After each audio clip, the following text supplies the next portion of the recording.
Salut une fois de plus, je ne sais jamais quand ça démarre. Donc voilà, aujourd'hui on va essayer de créer un circuit pour se faire une rando à moto. On va se limiter à environ 50 km et puis on va passer directement par Curvigueur pour créer le trajet, pour ensuite l'importer dans le navigateur pour être tranquille sur la moto. Alors dans un premier temps, on fait comme d'habitude, on va dans Options avancées. Voilà, éviter, emprunter deux fois la même route, éviter les routes à péage, éviter les routes non pavées. L'élévation, j'en ai pas besoin. Donc ensuite, on va prendre donc des virages bien tordus, forcément. Et ensuite, on va aller ici, en haut, on va cliquer sur circuit. Voilà. Donc le point de départ, je vais aller du côté des Mauges. Donc voilà. Donc dans les Mauges, je vais prendre dans la rue des Mauges tout simplement, on va pas s'embêter. On va partir par exemple d'ici. Départ de l'itinéraire ici. Je veux faire 50 km, j'ai dit, donc 50, à peu près dans cette direction-là, vers le nord, et je dis tout simplement, créer un circuit. Voilà. Donc la façon la plus simple, là, c'est un seul point, mais moi, mon GPS, il va poursuivre ce trajet-là.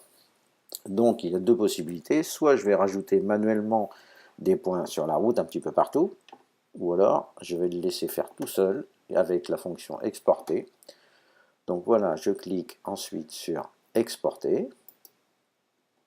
Je commence par y donner un nom, je vais l'appeler Curvi, Cali et Navigator. Voilà, c'est un nom un peu tordu, mais c'est pour le principe.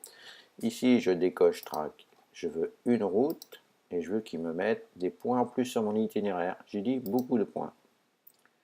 Le nom, l'extension, le type et beaucoup de points, et ensuite exporter. Voilà, hop, donc en bas à gauche, on voit bien qu'il m'a exporté mon itinéraire. Je ferme. Alors, je vais ici aller dans création d'itinéraire, je vais tout mettre à la poubelle. Comme ça, je vais repartir sur un plan neuf. Voilà, donc on autorise à chaque fois. Donc maintenant, je vais remporter mon trajet pour voir la tête qu'il a. Importer. Je cherche ici mon fichier. Allez, allez. Il est là. Je fais ouvrir. Je décoche la première case. Je prends uniquement les traces GPS.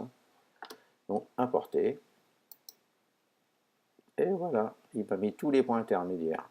Donc là, il m'en a mis 8, j'aurais pu y dire d'en mettre 15, 20, mais après, ça ne sert à rien d'en avoir 50 sur un trajet de 50 km. Donc ici, je vois bien, j'ai 48,89 km et 48 minutes de route. Voilà, c'est tout. Allez, bonne journée.